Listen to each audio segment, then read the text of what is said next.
God.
I've heard it said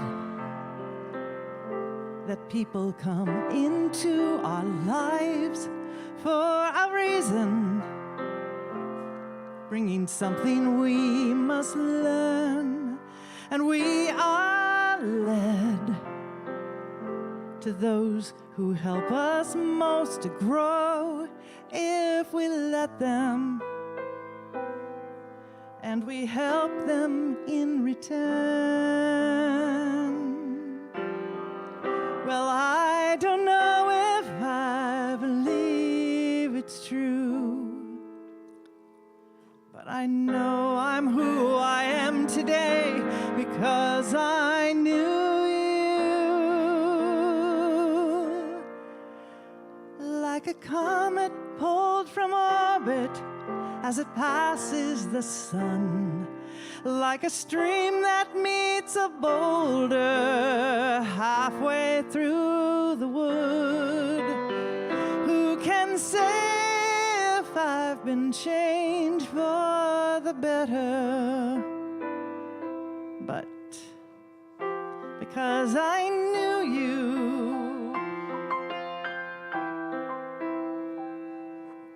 I have been changed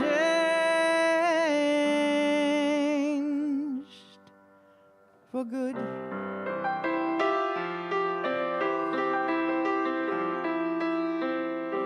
It may well be that we may never meet again in this lifetime. So let me say before we part, so much of me is what I love. she'll be with me like an imprint on my heart. And now, whatever way our stories end, I know you have rewritten mine by being my friend. Like a ship blown from its mooring by a wind off the sea, like a seed dropped by a skybird in a distant wood. Who can say if I've been changed for the better? But because I knew you, I have been changed for good. And just to clear the air, I ask forgiveness for the things I've done you blame me for. But then I know there's blame to share, and none of it seems to matter anymore. Like a comet pulled from orbit as it passes the sun, like a stream that meets a boulder halfway through the wood. Who can say if I've been changed for the better? I do believe I have been changed for the better. And because I knew you, because we knew you, we have been changed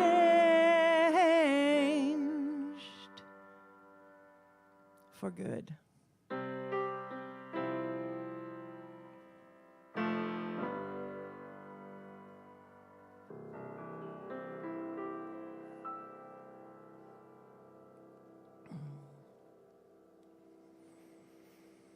We'd like to present to you Dianne Borcyckowski's big break into TV and film.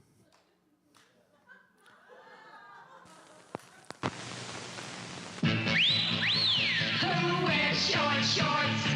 She's the one at the top of the stairs. Short shorts. If you dare wear short shorts, nair for short shorts. If you want your legs short shorts bare without nicks and cuts, just take up the nair and take off the hair. The end. If you dare wear short shorts, nair for short shorts. Nair, lotion, cream, foam, and new Yeah. lemon spray. Nair for short Yeah. shorts. And Sydney dug that one up, and now I'm supposed to do a welcome. So thank you. We want to welcome you here this morning to Unity Spiritual Center of Portland as we gather as I consider an ohana. You know, we come from all parts of Dianne's life, and yet we're all connected by her love, by who she shared, you know, the parts of herself that she shared with us, whether it was in theater or Gal Pals or here at Unity or CSL or any of the other, the garden club, all of the pieces. We come from family, from all different areas, and we come together. We've been touched by her essence, the smile, the enthusiasm, the life, the way that she lived. And you know, on this picture here, and by the way, we welcome all of you who are at home, because I know there are a lot of people live streaming. And I want to say this picture here, you may not be able to read it, but it says, imagine living your life as a prayer.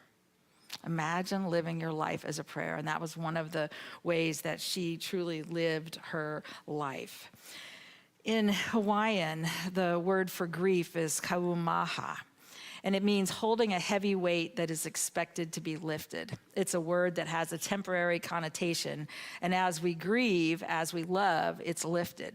And whenever you gather as family, the belief is that more of that grief turns into joy, into a celebration. And today we're here to know that while there's a heavy weight, it will always be lifted. There's always that hope and that knowing that it comes through us. And so we're just going to open for a moment in prayer. Dianne lived that prayer as a religious science minister, and as the foundation of the strength of the principles that she knew, she shared them in every aspect of her life. And for me, that truly is what began to change me for the better and for good. And so we just open for a moment, recognizing that this divine presence, everywhere presence, God, infinite love, flowed through Dianne, flows as Dianne this moment, in and through and as us. And as we gather, we recognize that the sacred journey of life continues on. She is whole, perfect, just as she is, empowered and celebrating this life, this love, this presence. And we are blessed to know that we are always a part of that journey. For this opportunity to gather, we say yes. Thank you, Infinite Spirit. We know that in principle, in life, in love, we are blessed. And so it is. Amen. I want to just do a little reading. Actually two different readings, one from Ernest Holmes. And he said, "It's human to grieve the loss of dear ones. We love them and cannot help missing them. But a true realization of immortality and continuity of the individual soul will rob our grief of hopelessness. We shall realize that they are in God's keeping and they are safe. We shall know that loving friends have met them and that their life flows on with the currents of eternity. We shall eventually feel that we have not lost them. They have only gone on before. So we shall view eternity from the highest standpoint as a continuity of time, forever and ever expanding, until time as we now experience it shall be no more. Time heals all wounds, adjusts conditions, explains facts, and time alone satisfies the expanding soul, reconciling the visible with the invisible. We are born of eternal day, and the spiritual sun shall never set upon the glory of the soul, for it is the coming forth of God into self-expression." And I want to just also read to you this idea that there is no death. And it was something Dianne used in every service, I believe, every memorial service that she did. "I am standing upon the seashore. A ship at my side spreads her white sails to the morning breeze and starts for the blue ocean. She is an object of beauty and strength, and I stand and watch her until at length she hangs like a speck of white cloud, just where the sea and sky come together to mingle with each other. Then someone at my side says, 'There, she's gone.' Gone where? Gone from my sight, that's all. She is just as large in mast and hull and spar as she was when she left my side. And she is just as able to bear her load of living weight to her destined port. Her diminished size is in me, not in her. And just at the moment when someone at my side says, 'There, she's gone,' there are other eyes watching her coming and other voices taking up the glad shout, 'There she comes.' And that's dying. She has just gone from my sight. There is no death in God." All right.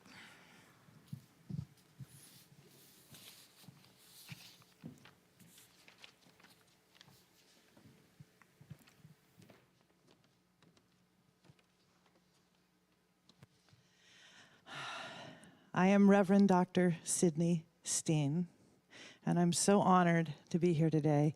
And of all the services that I love doing and hate doing, this one in particular I hate doing. So nature is designed that when, by reason of any fact, whether we call it disease, age, or accident, the body is no longer a fit instrument for the spirit, the spirit which already knows its immortal existence, severs the tie that binds the body, and the spirit moves on to a new life. When the spirit has done all it needs to do, it releases that body. One of the things I like to think about, and some of you might be the same, I'm going to say generation, or knowing that I am, that when I was a little girl, my dad, every couple of years, would trade up his car. He'd have it for a couple of years, and then he would get a newer one that was more suited to the journey. So he'd go from that little coupe to the bigger car to he had a Cadillac at one point. I don't know what the Porsche was supposed to, well, I know what that was about, but Dianne has moved up. She's traded up. You know, her life did not begin with her physical appearance on this planet, and it does not end with her physical appearance or dissolution from this planet. That soul, that spirit is ongoing. That continuity is always, always, always present. One of the ways that I want to offer to think about it is that, you know, we choose to call death a doorway. We merely step through it from one room of life to another. It's a gate through which we pass. It's a change, a step forward into a greater understanding of life, a greater expression. It's like walking through a home. When you walk from one room into another, you leave one room behind and enter another room. However, you do not cease to exist merely because you pass from one room to another. You do not leave your life in the room from which you have come. It's merely the room you leave behind. It's the room you leave behind. The science of biochemistry tells us that our entire physiological structure is rebuilt every few months. The very passing of one cell demands the birth of another simultaneously. We ask, what is immortality? And I would like to answer the question by repeating a statement by Ernest Holmes. Dianne was an ordained minister with the Church of Religious Science. So her foundational knowing in that teaching and new thought was from Dr. Ernest Holmes, as is mine. So Dr. Holmes wrote, "We are not going to attain immortality. We are now immortal.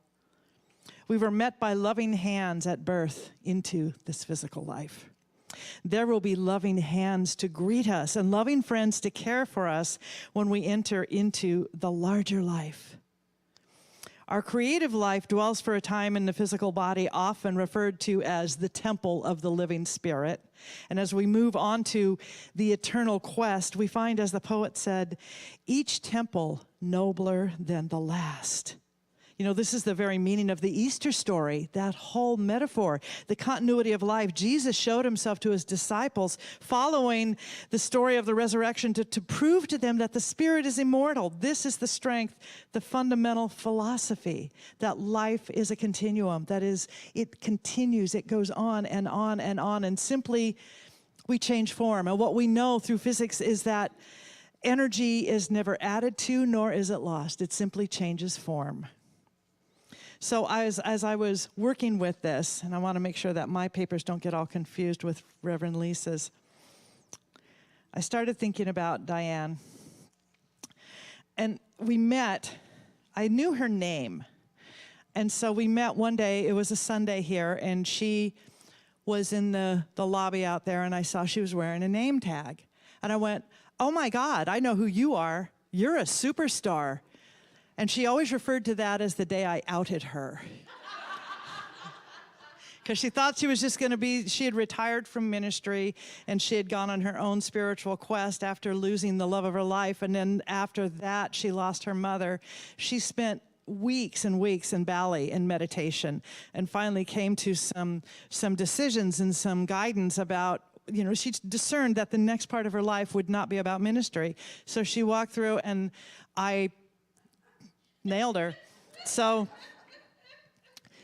and we connected immediately and found that we had lots and lots of common areas of passion for metaphysics and for science and for humor and for theater and for so many things. And so we became fast friends. And of course, we had a lot of things in common, food being, you know, fundamental. and we traveled together. When I started candidating for churches, she came with me several times and was the one who would say, "You need to watch out for that over there. That's not going to work. That's not going to be. Watch this here. Just be aware." And so there's a lot of wisdom I was able to glean from her. So there's a really wonderful symmetry that I want to tell you about. Dianne, her first time, so the first time she ever came into a religious science church, her car broke down in the middle of the rain after she had been in the emergency room for a head injury where she had dried blood in her hair and all of this stuff. And she was on her way back from the hospital to her house, to her apartment. Her car broke down with a flat tire in front of the North Hollywood Church of Religious Science on a Sunday morning. She was wearing her pajamas under her bathrobe. And so she walked into the church, and the person who saw her extended his arm, and he was quite old and quite deaf. So when she said, "I need a phone," he said, "Oh, wonderful, thank you, come right this way," and ushered her into a seat close to the front. And she thought, "Oh my God," blood in her hair, pajamas under her bath, the legs rolled up, all of this, and Band-Aids everywhere. And so she sat down, not wanting to be rude, and thought, well, I'll try and sneak out at some point. And the church service started, and Carlo Di Giovanni said, "Everything in your life has been caused by you." And she went, "What?" So she went on to take classes from him, and then she did her ministerial training at the San Jose Church of Religious Science, and then eventually started a church in Lakewood, California, after being a ministerial intern at the Huntington Beach Church of Religious Science. So we fast forward a little bit. Her ministerial intern was a guy named Mark Vieira.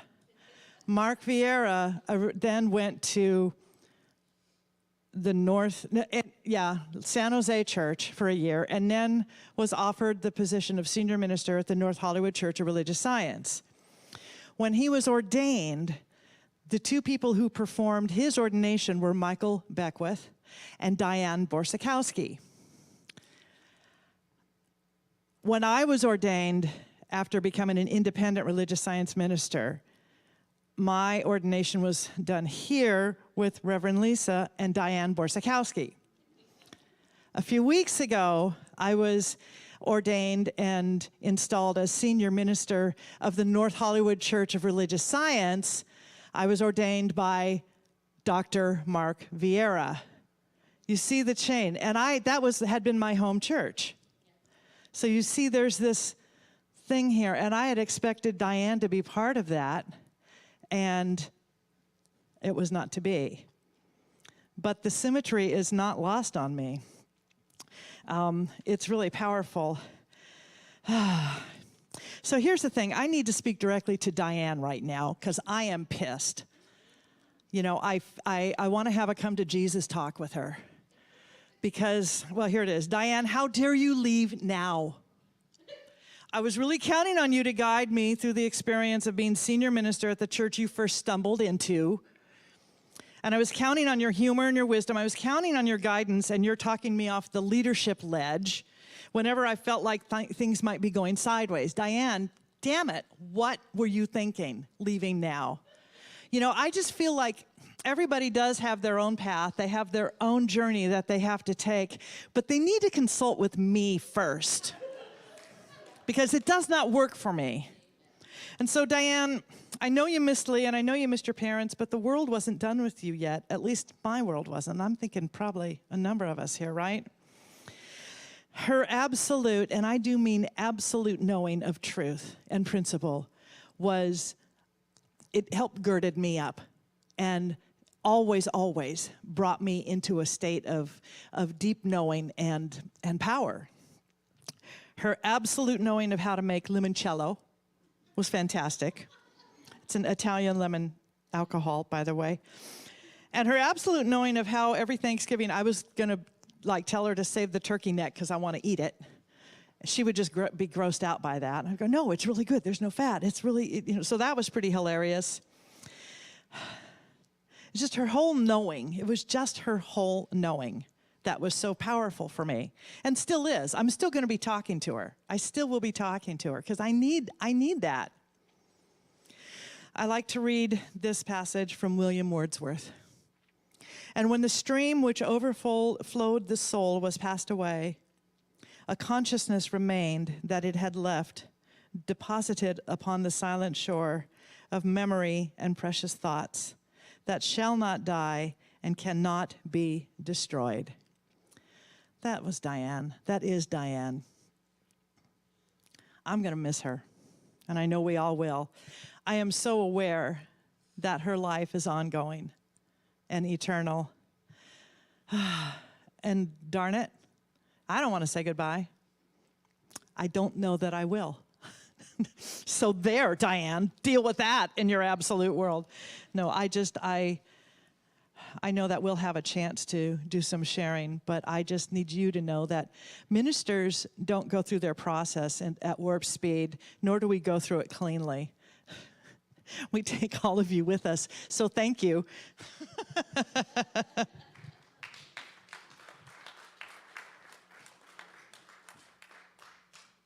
I want to offer a piece of music right now.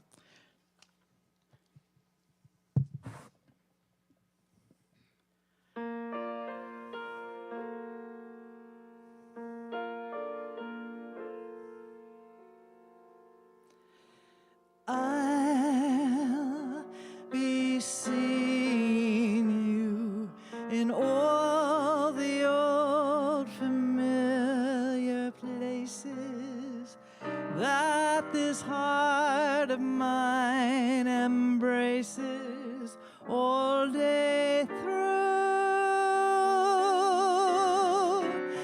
In that small cafe, the park across the way, the children's carousel, the chestnut trees, the wishing well. I'll be seeing you in every lovely summer's day, in everything that's light and gay. I'll always think of you that way. I'll find you in the morning sun, and when the night is new, I'll be looking at the moon, but I'll be seeing you.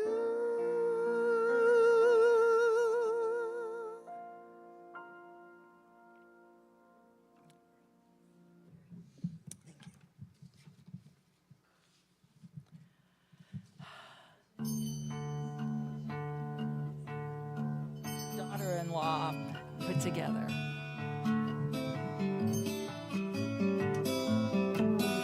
Ooh, yeah, yeah, yeah. Ooh, yeah.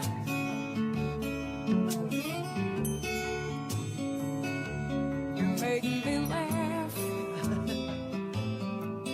'cause your eyes, they light the night, they look right through me.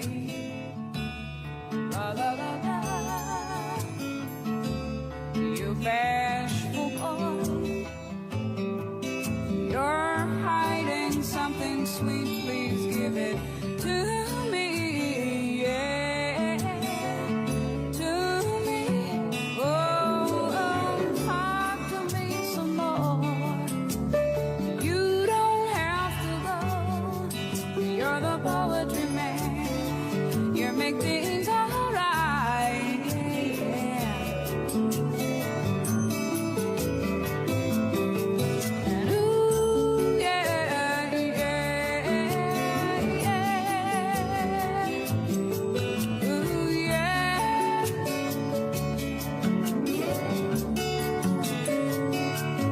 You are a genie, and all I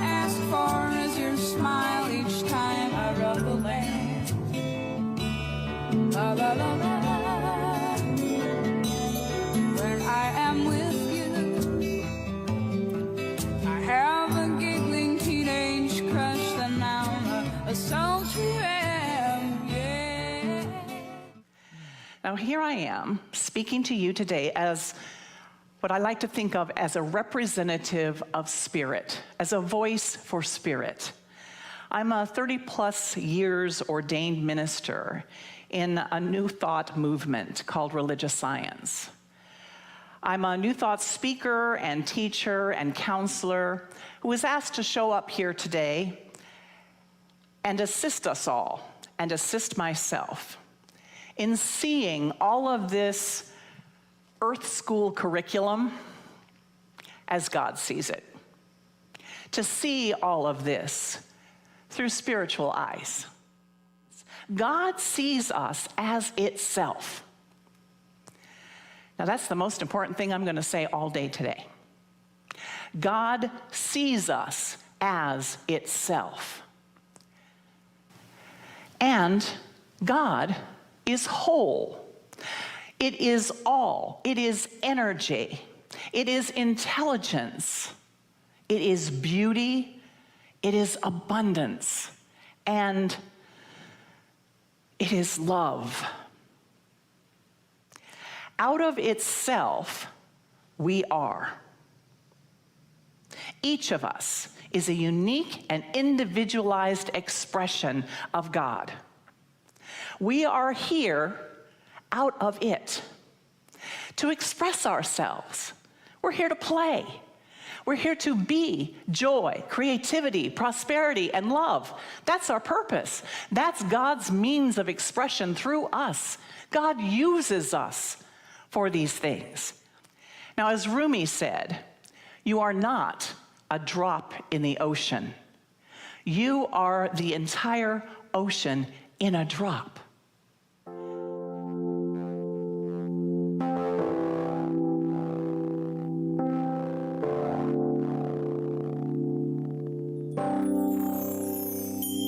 How could a light so bright burn out before our eyes? How could a soul so dear just disappear? How could a friend like you, someone so kind and true, just fade away when we all need you here? How could a light shining so bright burn out before our eyes? How could a light shining so bright just fade away? We hear you in the trees, the rustling of the leaves. We feel you as the mighty waves roll. And what is it that you see from your favorite mountain peak? Is it a glorious sight that you behold? Oh, how could a light shining so bright burn out before our eyes? Oh, how could a light shining so bright just fade away? Whenever I think of you, I can't believe it's true. Your love lives on in sweet memories. Someone please explain to me why we have to set you free when we still need you here.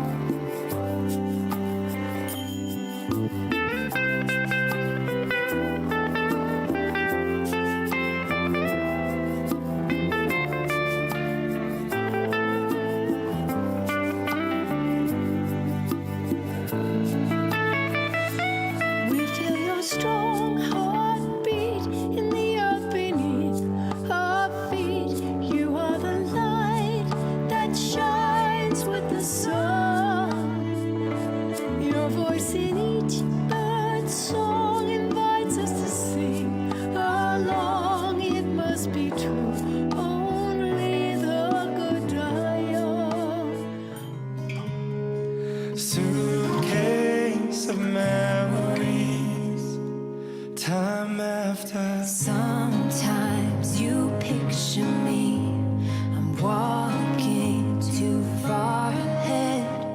You're calling to me, I can't hear what you've said.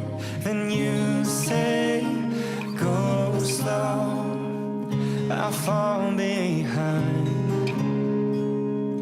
The second hand unwinds. If you're lost, you can look and you will find me. Time after time. If you fall, I will catch you, I'll be waiting. Time after time.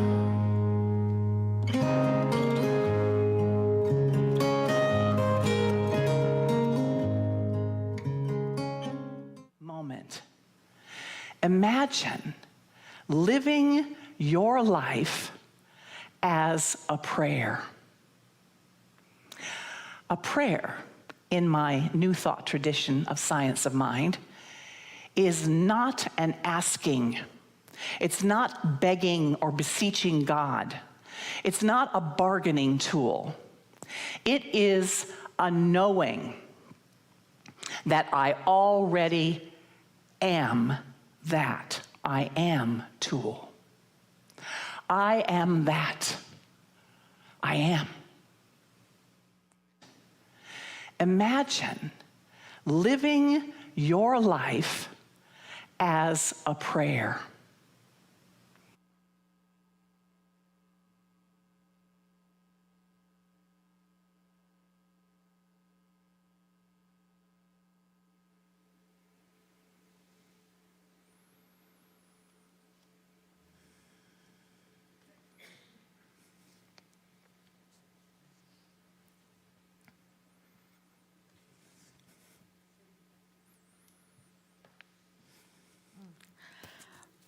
Wow. How beautiful. How absolutely beautiful. In just a moment, we're going to offer the opportunity for people to share some stories of just ways that Dianne has touched their lives, because we know that that's some of the most important things we do are just gather together and touch lives. I wanted to start by reading something from Alexandra Gibson, Lee's daughter, who Lee, as Dianne used to say, Lee was the love of my life. And many of us in this room didn't meet him. Some of us did. But Alexandra, I'm so grateful she did that. She did the piece here. And because there's a baby expected in the family, she's not here today. But I want to read to you something she wrote. And this is from Alexandra. In the tapestry of my life, Dianne was never called my stepmother. She was a radiant, guiding star, a presence woven seamlessly into the fabric of my existence. Her essence transcended titles and labels, embodying the very essence of love and compassion. Witnessing the bond shared between my father, Lee Gibson, and Dianne was a lesson in love itself. Theirs was a love story written in the language of the soul, unconditional, unwavering, and profoundly pure. Even in my father's physical absence in death, their connection remained palpable, a testament to the timeless nature of true love. As Dianne approached the threshold of eternity, it seemed she was reaching for him, and he was reaching for her. I find solace, a peaceful certainty that they are together once more. For those of us left behind, Dianne's departure has left a profound void, a stark reminder of the fragility of life. She was more than just a beacon of light. She was a beacon of humanity's inherent goodness, a gentle reminder of the kindness that defines us at our core. The weight of her absence bears heavily upon my heart, and I mourn the fact that she won't be here physically to meet and be with a grandchild she was so excited to meet. I ache for the time we plan to spend together, but I will remain open to feeling her spirit in sacred natural spaces. Thank you, Dianne, for your boundless love and for illuminating the world with your presence. Until we meet again, know that your light continues to shine brightly in our hearts. You are deeply missed, dearly loved, and eternally cherished. I hope you have just departed for your greatest adventure and destination yet. Alexandra Gibson. How beautiful. And I just wanted to share just a little of some of the pieces of Dianne's life. You know, she was born July 23rd, 1953. So she's young, very young. And she was raised as an only child, and yet, of course, found out later she was not.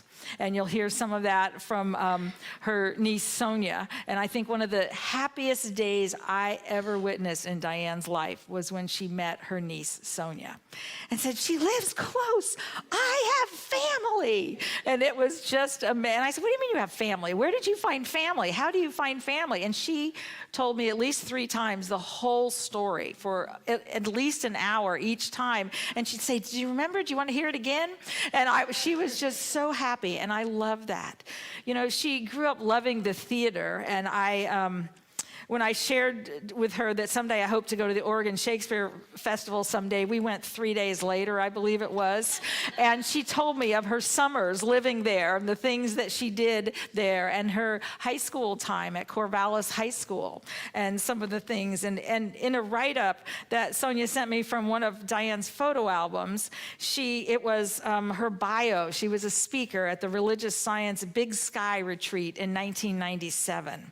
And it started with just some of her religious science background, and she'd been a minister about 10 years at that time, and it was so nice. And then she said, and she was and went on to say she was a professional actress for 15 years with leads in over 50 productions in 6 states. She was last seen on TV in Days of Our Lives and Little House on the Prairie before answering, and I like how they put a higher calling. So she left that, and actually Dianne never left theater. If you all didn't know, it was so much fun seeing her in some of the productions as she went back into them here, and she'd say, I tried out for this, I'm doing this, I'm doing that, and it was so much fun to see her enthusiasm and her love of theater. She had season tickets with us to the Broadway Across America, and we had so much fun and she'd say, well, I've played this part 3 times, and I've done this 2 times, and so I got a background on every play we really ever went to see.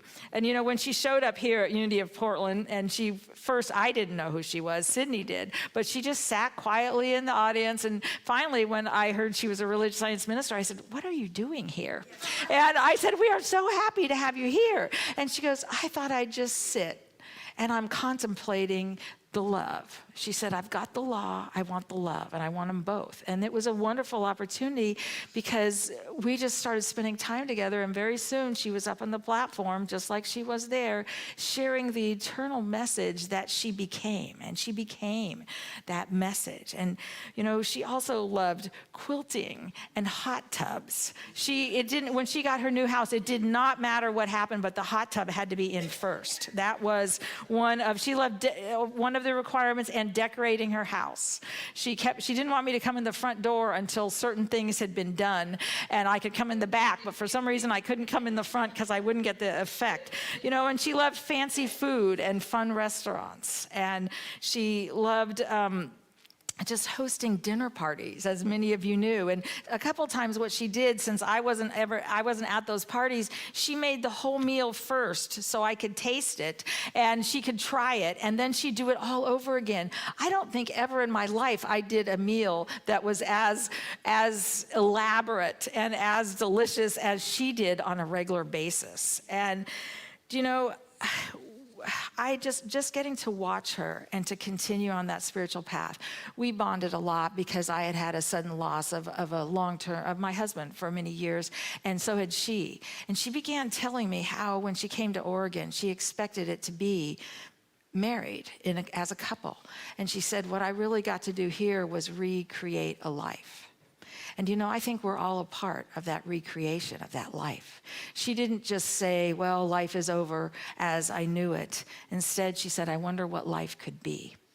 And she began to create. She created groups, she created places, she created being a part of something so much more. And I look at that and I just think how much she shared with all of us by having the courage to live her life fully, just as she was. Just as she was. And so we're going to open it up and just invite any of you. Sonia, is there something you want to say? Because if I don't let her niece speak, I know I would always be in trouble with Dianne. Can you hold it? Can you hear me? Should I stand? Or Why don't you stand up if you're willing to?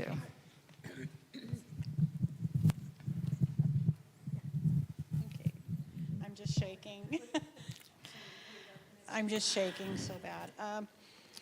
I'm just so honored to have met her and known her and be a part of her life and all of yours intermittently. And I'm Diane's niece, if you don't know, and we found about each other through Ancestry.com as DNA matches around 2018. And we just got together and shared stories about each other's lives, and it was so overwhelming and so wonderful all at the same time.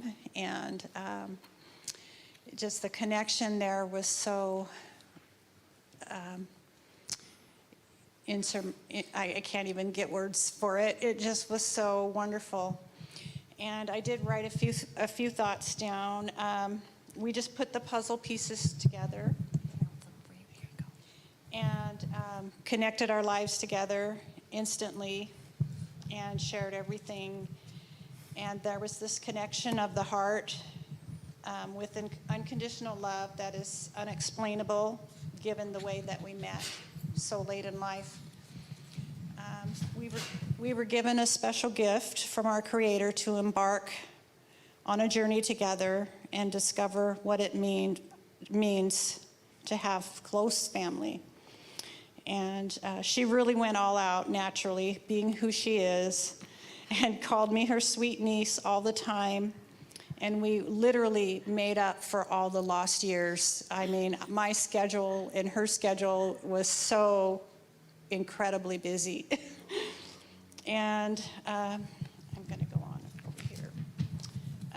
She taught me so much. I was discovering New Thought when we met and kind of, knew about that. And so she really went deep and shared a lot of things with me. And the importance of being present and connecting with others was her life, and even, everything she shared. And I have admired her enthusiasm for living each day to the fullest, knowing what mattered most to her was the friendships and experiences with others she had. She cared about others and always had wise counsel to whatever issue you were pondering. She would bring joy, love, and laughter to no matter what the occasion. And I wanted to share a quote from this book that she gave me. And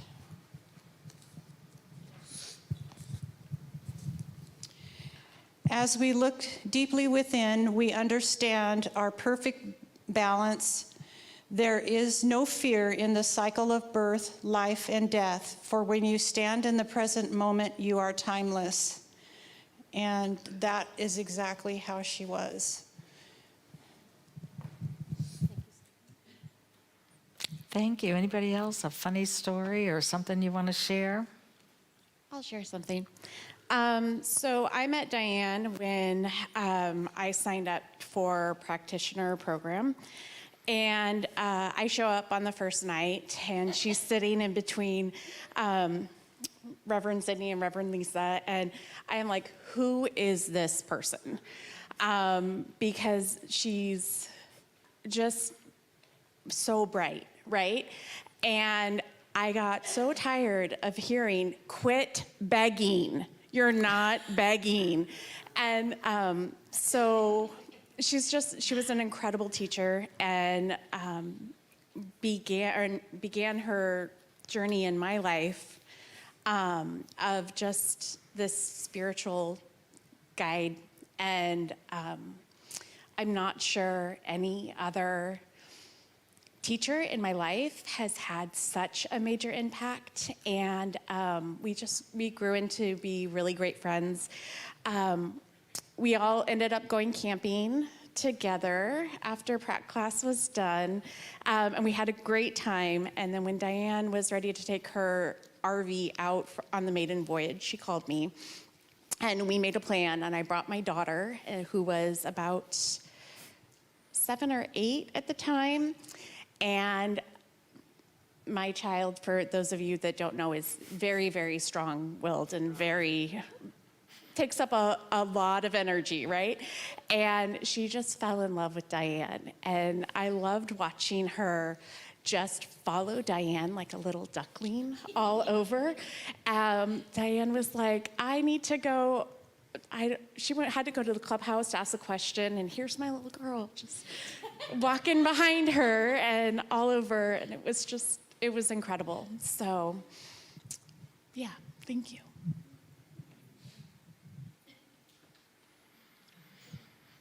Anybody else want to share?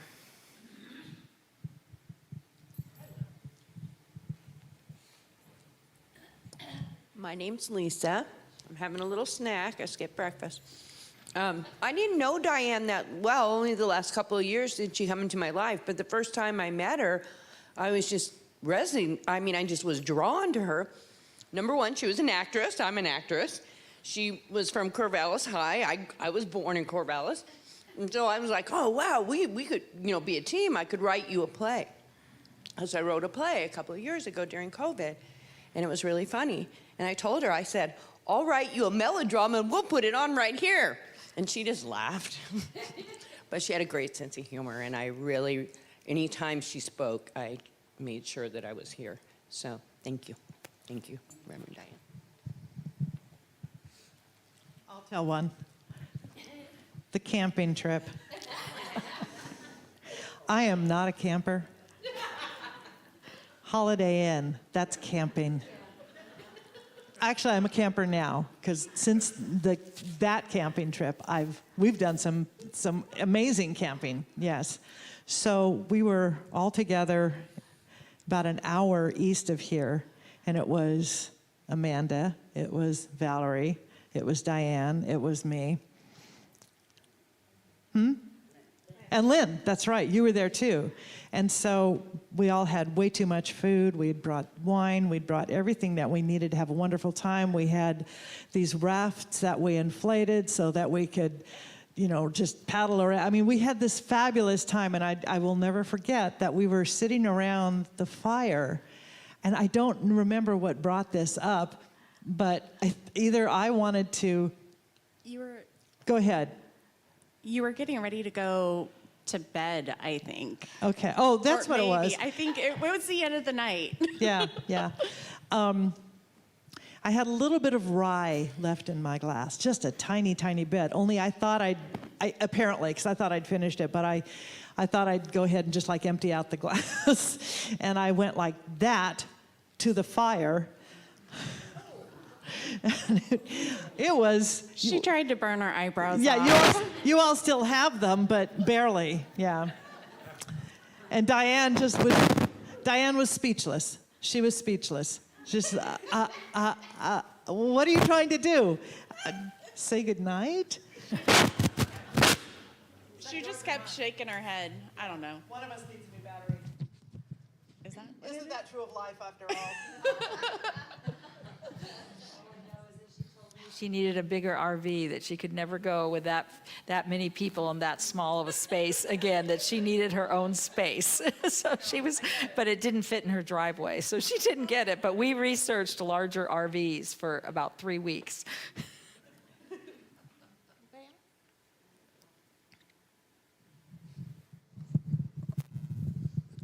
So I'm Valerie Moore. Nice to see some of you, all of you that I know. So after that camping trip, I had to have major spine surgery. Nothing to do. I was at fire a couple years ago, and Dianne was the presence and the power and the strength and the assuredness that I would be okay, that this was something in my body that, as strong as my will is, as strong as my faith is, couldn't fix it. So we talked about the surgery. We commiserated on that earthly plane in these bodies that sometimes go awry. And she was there before and after. She and Amanda came to my house when I was in a bed and had all sorts of metal in my body, but she could commiserate with my human situation and segue right into the spiritual and the meaning of all of life. So she was always there, whether I actually called and talked to her, she was there physically.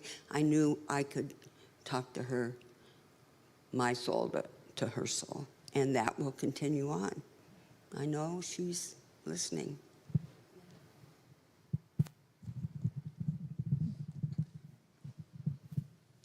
Hi guys, I'm Tammy. I was initially in the practitioner training, and I'm so grateful. Dianne and I would sometimes butt heads because I have a lot of medical background in my career, and Dianne has the massively powerful spiritual background. And sometimes I would go off on medical stuff and she'd say, yeah, where is spirit in this?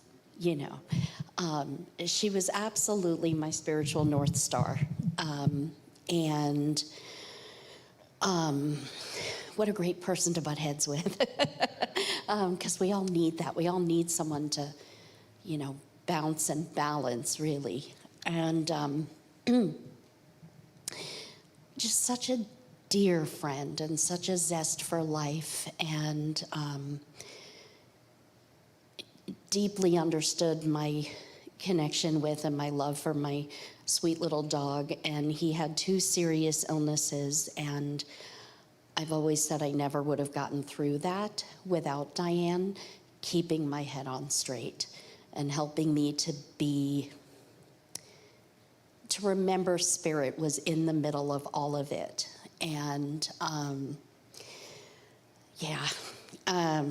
God, there's so much to say. And what a joy it was. I know probably almost everybody in this room knows what a joy it was to set foot in her space, in her home. Thanksgiving dinner, meet new friends who feel like old friends, and you know, everywhere she went was love at the core of everything. Dianne was pure love with legs, and as we saw in her first debut, very long legs, but just so full of love. And she took me, I've had 5 eye surgeries, and she took me to the first one. Annette took me to the third.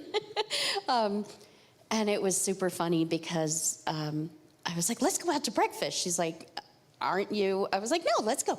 So we went out to breakfast, and I was manically talking at her all day, and Sydney called her and said, is Tammy resting? She's like, no, she's downright chatty. I don't know what's going on. Well, they had put some steroid in my IV. Like, they shouldn't have done that, but now we know. But it was amusing. Anyway, Dianne, you're fine. I know you're absolutely fine. The rest of us, I share Sydney's, damn it, really? No way. How am I supposed to do this without her guidance? So I get to remember. I get to remember everything she taught me, all the love, all the joy, the passion for life. I still have that, thank God. I still have that. I can't hug her anymore, but damn it, but yeah, you all get it, so I don't need to say anymore. Thank you. And thank you, Diane.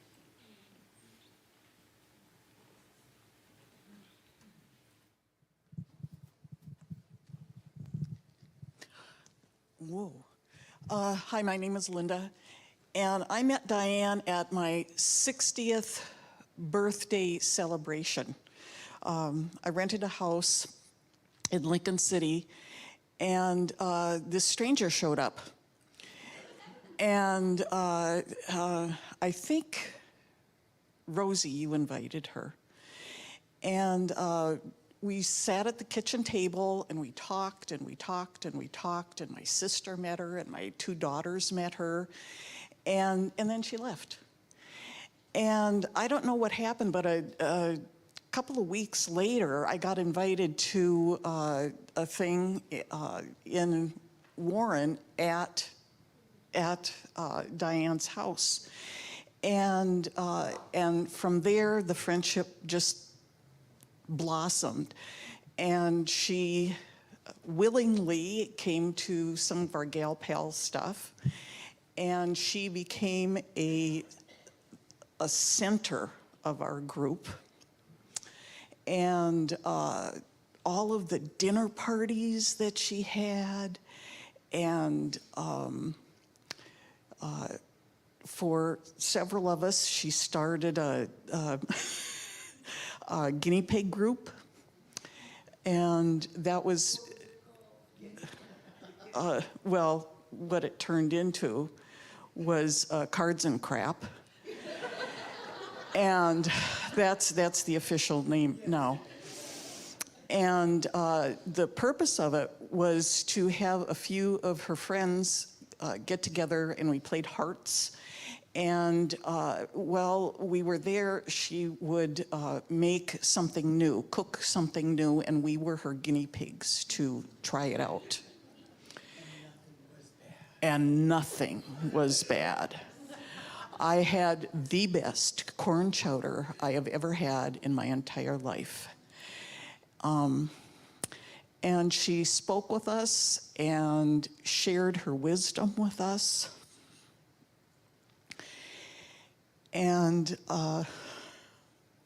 she will never be gone. She will never be gone. She's just traveling somewhere. And I don't cry, and I'm all choked up. And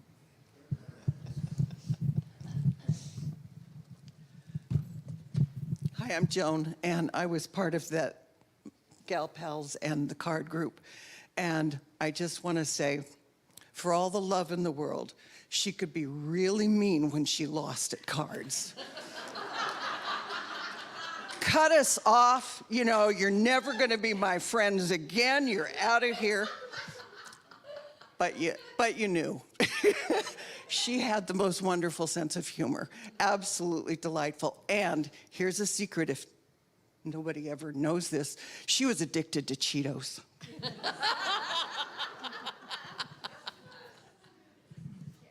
Oh, there you go.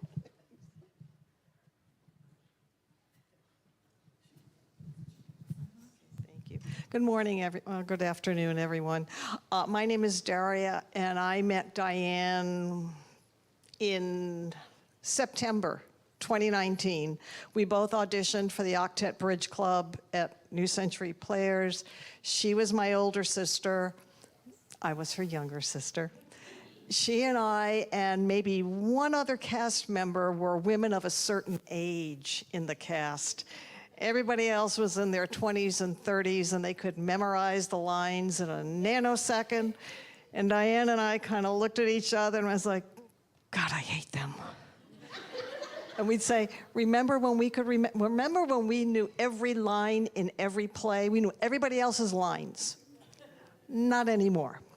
I have a few memories of Diane besides the play. First of all, we got to know each other after the show was over. We met for dinner one night, and in the course of the conversation, she said that she was going to be heading to Poland. And I said, oh, I've got a friend in Poland. I've always wanted to go there.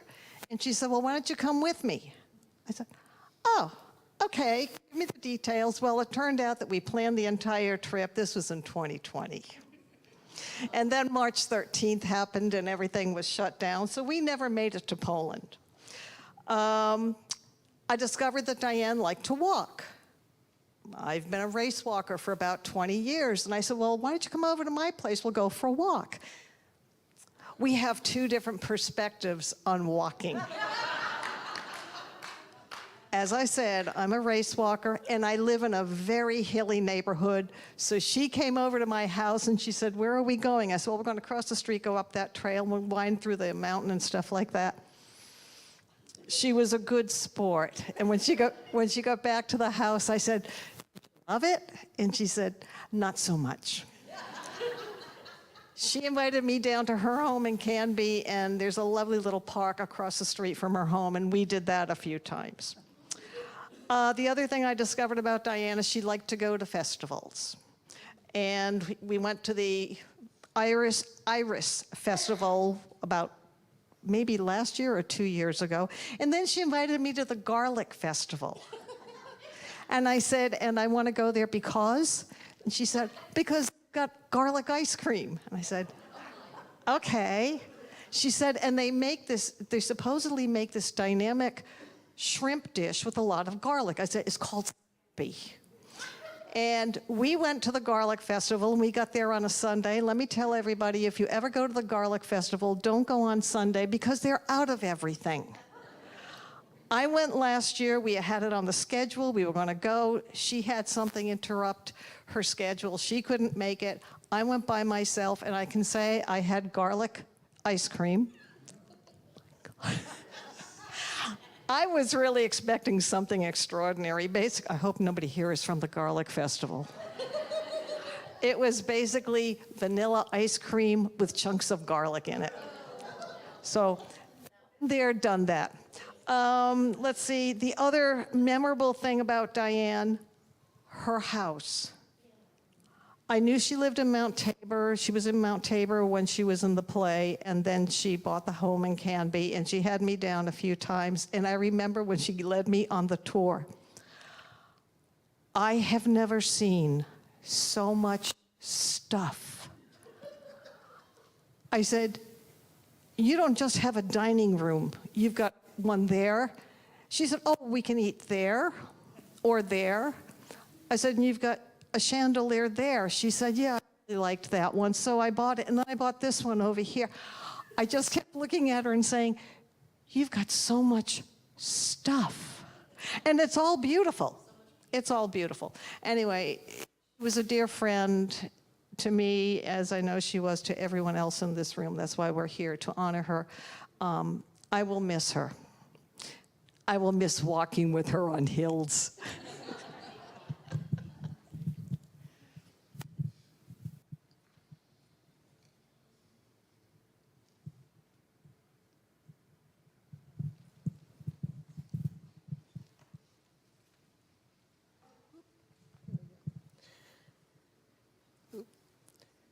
Hi, I'm Lissa, and I'm one of the Gal Pals. Have you all heard of the Gal Pals? Can I see a show of hands of the Gal Pals we've got here? We have had such fun together, and a lot of that fun has been because of and including Dianne. I don't have any particular story to tell. There are just so many memories of her. One of the things about her was her joy, her jumping in the deep end, her sense of, oh, that sounds fun, let's do it, like going to Poland. You know, yeah, oh, why don't you come along? Let's do that. And the way her eyes would get really big. And she'd get those big eyes over things that were outrageous, both in a bad way, like political things. You ever have a political discussion with her? It's like, how can they, you know, and that ought not to happen. But she would always also enjoy the good things in life. Cheetos.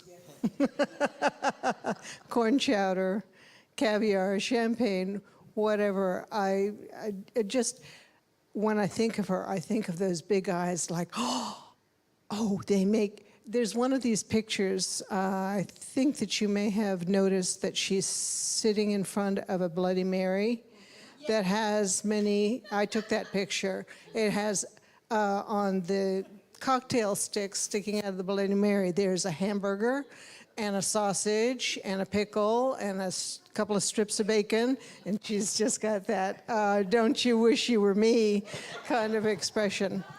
But anyway, before I forget, I want to ask you all to look out for a clipboard that is circulating somewhere. Does somebody have the clipboard? Okay, great. If you have not seen it, you're welcome to sign it. There'll be an opportunity, speaking of all the stuff that Dianne had, her personal effects will be gone through, obviously, but there'll be an opportunity for those who knew her and loved her to come to her house and to make a selection of your choice to take as a memento of Dianne. So please sign the clipboard, or if you're a gal pal, you know you're going to get something from me eventually. But anyway, God, this is really hard for me to not have her be available. And I'm pissed off about it. But I guess I'm also realistic about it. She's available. All I have to do is talk to her. Thank you. And we're going to invite all of you downstairs afterwards. We have cute little luncheon plates and just some fun food that Dianne would have loved to share more and to keep sharing, because what a blessing it is just to gather and to remember some of the fun things. And you know, every one of us here today remembers the qualities. We didn't come for an outer form. We came for the inner life and energy and essence that she is. And my invitation as we bring this service more to a close, Reverend Sidney will share a little bit and then we'll end in prayer, but is to remember that she taught us. Her soul that came in at this entryway, this doorway we call birth, has moved through this journey, has gathered wisdom, gathered ideas, gathered hilariousness, and all of the other pieces that she gathered. And it's so much richer and vibrant and alive through this life journey as she moves through that doorway. She also is our teacher. And I believe what she'd be standing up here saying right now is, so what have you learned from me? What have you learned about the wholeness that you are from me that you can live in your life? So my invitation for all of us is to just start saying, I might have heard this story, or I heard this from her. I can know this. How do I live this?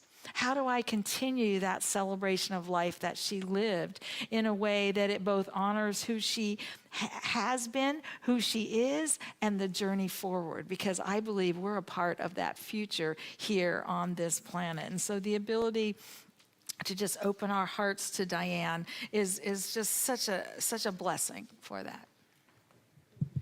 I can verify the Cheeto thing. I know.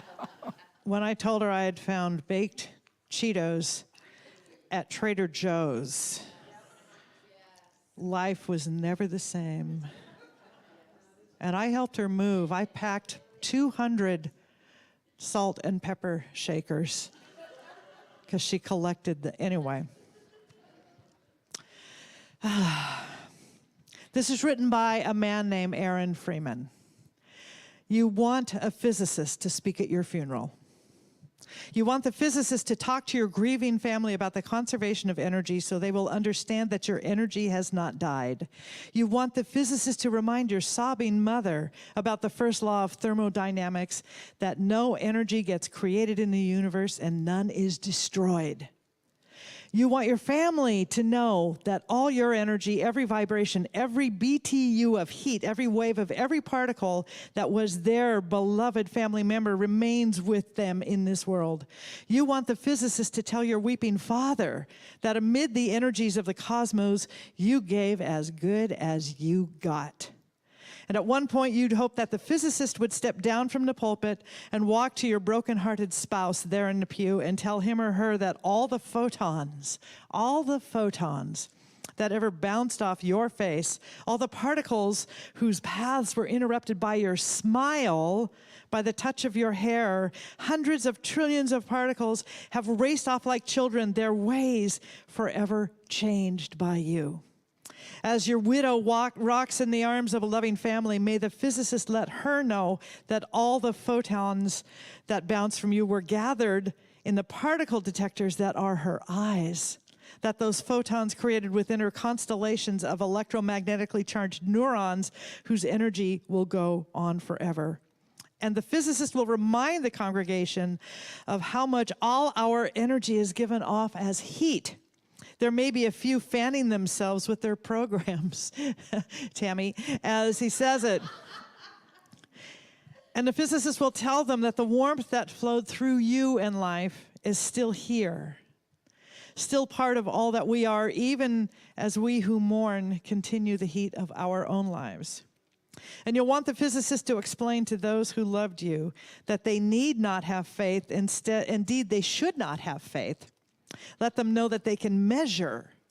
The scientists have measured precisely the conservation of energy and found it accurate, verifiable, and consistent across space and time.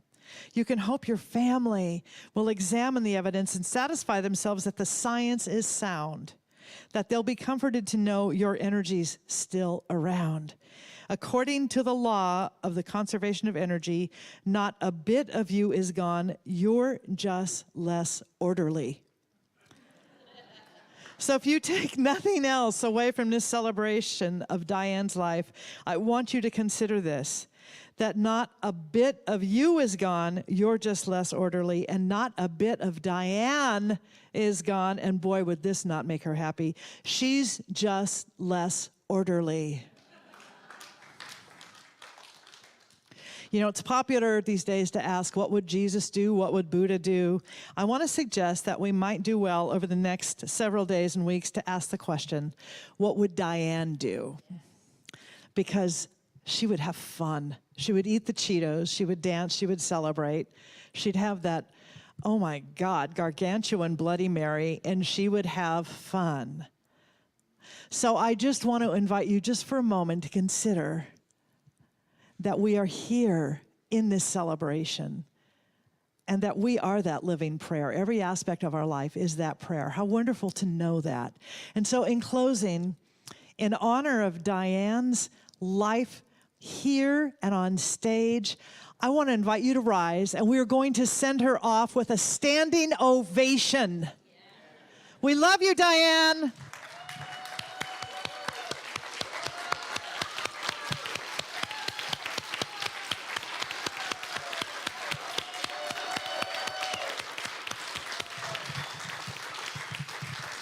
And so it is. Thank you so much. This concludes our service. There's food. Yes. What would Dianne do? She would eat it. I don't think so. Come on.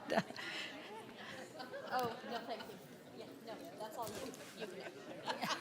Thank you. You want me to take